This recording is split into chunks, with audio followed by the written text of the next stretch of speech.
အားလုံးပဲမင်္ဂလာပါဒီနေ့တော့ကျွန်မကခုနကတော့အီတလီကျောင်းပြပြပြီးသွားပြီဆိုတော့ကြတော့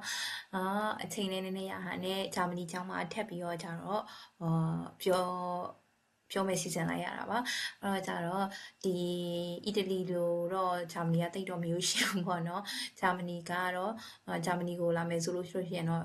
ဘယ်ကနေဘယ်လိုစလုပ်ရမလဲဆိုတာမသိရတဲ့လူတွေအတွက်ကတော့ဒီ Study in Germany ဆိုတဲ့ page ထဲမှာအကုန်လုံးဝင်ဖတ်လို့ရတယ်ပေါ့နော်ဘာဖြစ်လို့ဂျာမနီကိုရွေးတင်တာလဲဆိုတော့ဂျာမနီရဲ့ advantage တွေပေါ့နော်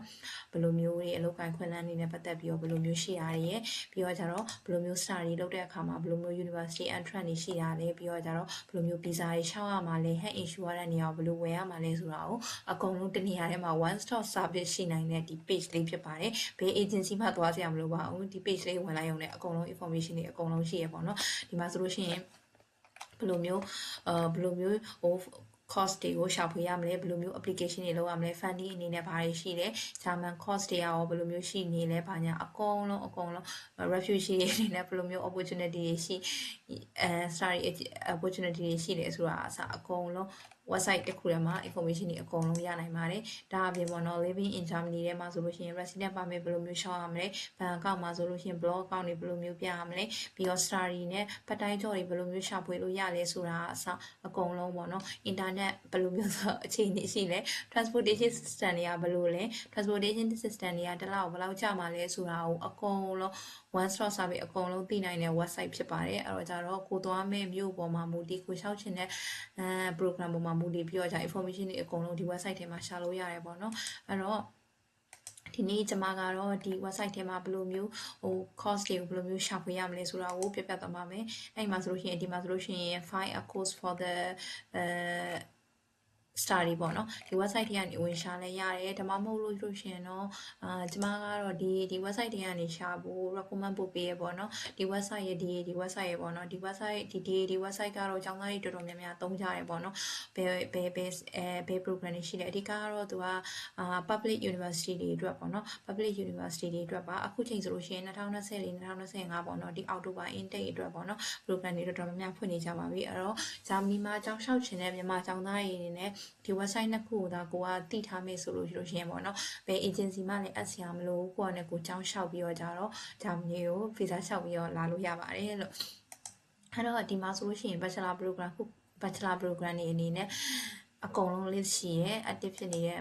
master program တွေရော bachelor program တွေရောပေါ့နော်ကိုရှောက်ချင်တဲ့ကြောင့်မလို့ဥပမာဆိုလို့ရှိရင် master program ဆိုလို့ရှိရင် master program ကိုနှိပ်လိုက်မယ်ပြီးတော့ကျတော့ field of study မှာဆိုလို့ရှိရင်ကိုက engineering လားဒါမှမဟုတ်လို့ရှိရင် agriculture လားပြီးတော့ subject မှာဆိုလို့ရှိရင်ကိုကပြန်ပြီးတော့ architect လားဒါမှမဟုတ်လို့ရှိရင် civil လား electric လားအကုန်လုံးပြန်ပြီးတော့အသေးစိတ်ပြန်ရှာလို့ရတယ်ရှာပြီးသွားပြီဆိုဒီမှာဆို language ပေါ့နော်အင်္ဂလိပ်လိုသင်ပါလားအင်္ဂလိပ်နဲ့ဂျာမန်အပေါင်းသင်ပါလားဒီမှာကသူက program လိုက်တော့ requirement တွေရှိရပေါ့နော်ဥပမာဆိုလို့ရှိရင်ဒီမှာဆို full time လားဒါမှမဟုတ်လို့ရှိရင် full time online လားအကုန်လုံးရှိရပေါ့နော်ဒီမှာဆိုလို့ရှိရင်ကျွန်မဒီဟာကိုပြပေးမယ်ပေါ့နော်ဒီမှာဆို semester 3ခုရှိရတစ်နှစ်ခွဲတက်ရမယ်ပေါ့နော် tuition fee ရှိရပေါ့နော်ဂျာမနီမှာတက္ကသိုလ်တော်တော်များများက tuition fee ပေးစရာမလိုပါဘူးဒါပေမဲ့တချို့ public university တွေက tuition fee ပေးစရာလိုတဲ့တက္ကသိုလ်တွေလည်းရှိရပေါ့နော်ဒီမှာဆိုလို့ရှိရင် tuition fee တွေလည်းပြထားရပေါ့နော်ဒီမှာဆို tuition fee မရှိတာကြီးလည်းပါတယ်ဒီမှာဆိုမရှိတဲ့တက္ကသိုလ်တွေလည်းပါရှိတဲ့တက္ကသိုလ်တွေလည်းပါတယ်ပေါ့နော်ဒီမရှိတဲ့တက္ကသိုလ်လေးဝင်ပြကြည့်မယ်ပေါ့နော်ဒီမှာဆိုလို့ရှိရင်သူကအင်္ဂလိပ်လို့သင်မယ်duration ပေါ့နော်နှစ်နှစ်တက်ရမယ် semester winter semester ပေါ့နော်ဒီလာမယ့်အောက်တိုဘာမှာဒီ2024အောက်တိုဘာမှာစခေါ်မယ်ပေါ့နော် tuition fee ကပေးစရာမလိုဘူးပေါ့နော်အဲ့တော့ဒီအကြောင်းကိုသိချင်နေဆိုလို့ရှိရင် link လေးကိုတစ်ချက်နှိပ်လိုက်တာ ਨੇ ဒီသူ့ရဲ့ information တွေအကုန်လုံးဒီ website မှာပဲရှာလို့ရတယ်ပေါ့နော်ဥပမာဆိုလို့ရှိရင်ဒီဆိုလို့ရှိရင်cooperation with သူက cooperated လုပ်ထားရပေါ့နော် Thailand ကဒီတက္ကသိုလ် ਨੇ ပြီးတော့အင်္ဂလိပ်လို့သင်မယ်နောက်ရတဲ့အင်္ဂလိပ်လို့ full time ဖြစ်တဲ့ semester winter မှာစမယ်ပေါ့နော် online application ကဒီ3လ match လကနေပြီးတော့ May လပေါ့နော်ဟိုပါပေါ့နော် April May ဆိုတော့ဒီလကောပေါ့နော်ဒီလကုန် deadline ပေါ့နော် tuition fee ကသွင်းစရာမလိုဒီမှာဆိုလို့ရှိရင်သူက course detail ပေါ့နော်ဘာတွေသင်မလဲဆိုတာပါသူကအသေးစိတ်ပြပြထားပေးရပေါ့နော်ဒီမှာဆိုလို့ရှိရင်သူတို့ရဲ့ element တွေအနေနဲ့ဘာ ဘယ် component တွေပါတယ်ပေါ့နော် course အနေနဲ့ကတော့သူကဒီမှာ semester fee သွင်းရတယ် semester တစ်ခုမှာစာရွက်စာတမ်းကြီး131 euro ပေးရမယ် living cost အနေနဲ့ကတော့တစ်လကို900လောက်ရှိရပေါ့နော်ဒီမှာနေမယ်ဆိုရင်အဆောင်ရှိရအဆောင်ကိုရှောက်ထားရဆိုရင်တော့တစ်လကို250ကနေ450 euro ကြားကျမယ်ပေါ့နော်တစ်ယောက်ခန်းနေမယ်ဆိုရင်တော့450ပေါ့နော်နှစ်ယောက်ခန်းဆိုလို့ရှိရင်တော့200ကျော်လောက်ကနေရှိမယ်ပေါ့နော်အဲ့မှာဆိုလို့ရှိရင် scholarship opportunity တွေဒီတက်ကတူမှာတော့မရှိဘူးပေါ့နော် requirements အနေနဲ့ကတော့ဒီမှာဆိုလို့ရှိရင်သူက GPA အနည်းဆုံး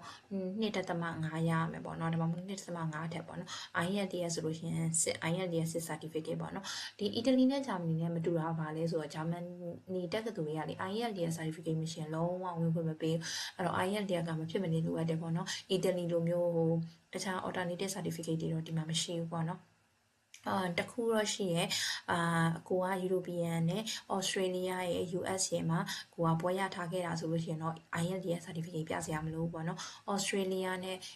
USA ရဲ့ Europe ထဲကနိုင်ငံတခုခုမဟုတ်ဘဲနဲ့အပြင်မှာပွဲရထားတယ်ပေါ့နော်ဥပမာ Thai တို့ Korea တို့မှာ English program နဲ့ပွဲရထားသည့်တိုင်အောင် IELTS လိုပါတယ်သူကကင်းလွတ်ခွင့်ပေးတဲ့အထဲမှာ English program နဲ့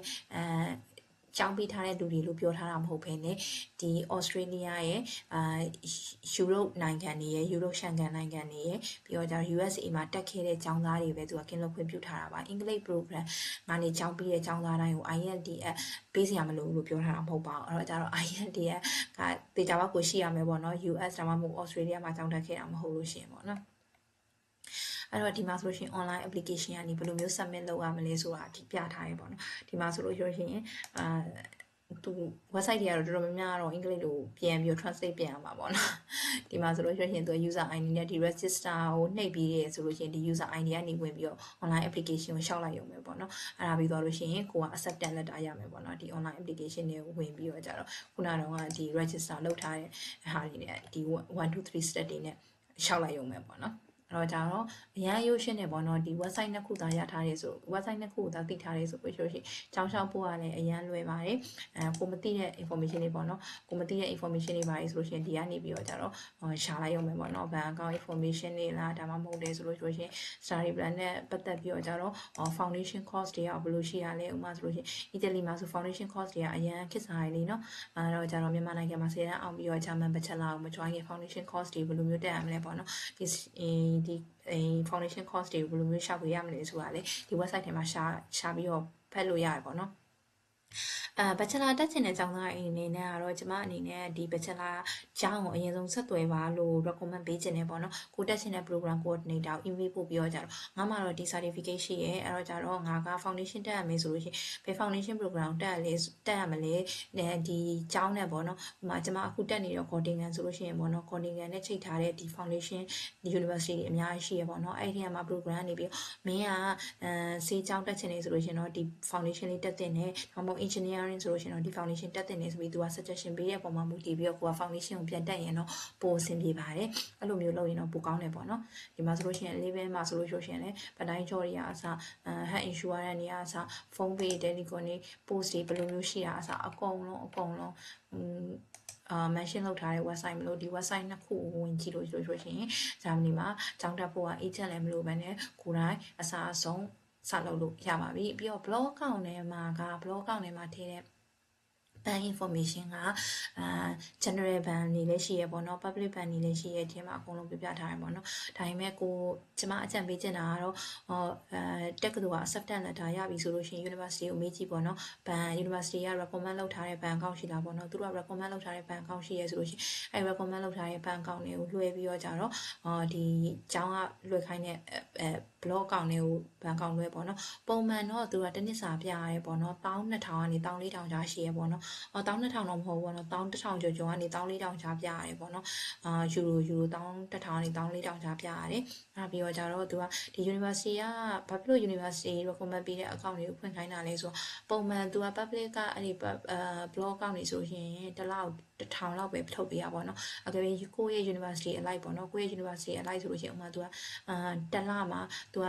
ပထမအဆုံးရောက်ချင်း3လမှာအကုန်လုံး14000လုံးကိုထုတ်ပေးတဲ့တက္ကသိုလ်တွေလည်းရှိရပေါ့နော်အဲ့တော့ကြတော့ဒါမှမဟုတ်လို့ရှိရင်တစ်လကို1000ပဲပြန်ပြီးတော့1000တော့မဟုတ်ပေါ့နော်ကိုထည့်ထားတဲ့ amount ကို12နဲ့စားပြီးတော့ကြတော့ တလားကို1000ကျော်လောက်ပဲပြန်ထုတ်ပေးရတက္ကသိုလ်ကြီးလည်းရှိရပေါ့နော်အဲဒါကြောင့် university နဲ့ blog account စုံစမ်းတာတော့အကောင်းဆုံးပေါ့နော် blog account ကို submit လုပ်ပြီးတဲ့အခါမှာ blog account ရဲ့ certificate ရဲ့ acceptance letter ရဲ့နဲ့ဆိုလို့ရှိရင်ဂျာမန် embassy မှာပေါ့နော်visa စလျှောက်လို့ရပါပြီပေါ့နော်တခုပြောချင်တာကကြတော့အခုချိန်ကြောင်းလျှောက်တယ်ဆိုလို့ရှိရင်ကြောင်းလျှောက်တာနဲ့ပြိုင်နေကြောင်း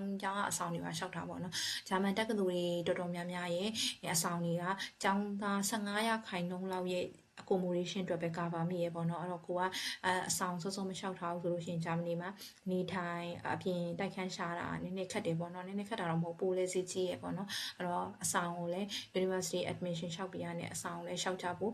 တိုက်တွန်းစင်နေပေါ့နော်ဒီအဆောင်ကလည်း university website ထဲမှာရှိရပေါ့နော် university website ထဲမှာအဆောင်ကတော်တော်များများရှိရပေါ့နော်ဥပမာဆိုလို့ရှိရင်ကိုရှောက်ရှင်တဲ့အဆောင်ကိုရှောက်တဲ့အကြောင်းရဲ့ website ထဲဝင်ကြည့်ပြီး accommodation ထဲမှာဆိုလို့ရှိရင်အကုန်လုံး mention လုပ်ထားရပေါ့နော်အဆောင်တွေကဘယ်လိုရှိရဲအပြင်ကိုကြားလို့ရှိရင်တော့ဘယ် website တွေကနေရှာတင်နေဆိုတာကိုအကုန်လုံးကိုယ့်ရဲ့ university page ထဲမှာဝင်ကြည့်လို့ရတယ်ပေါ့နော်ဒါမှမဟုတ် coordinator ကို email တစ်ခါလေးပို့ပြီးမေးလို့ရတယ်ပေါ့နော်အဲ့တော့အခု deadline လေးရှိကြတော့အတွက်ကျောင်းနေနဲ့ရှောက်ကြပါဝင်ခွင့်နေလည်းအများကြီးရကြပါစေလို့ဆုတောင်းပေးပါတယ်အားလုံးပဲကျေးဇူးတင်ပါတယ်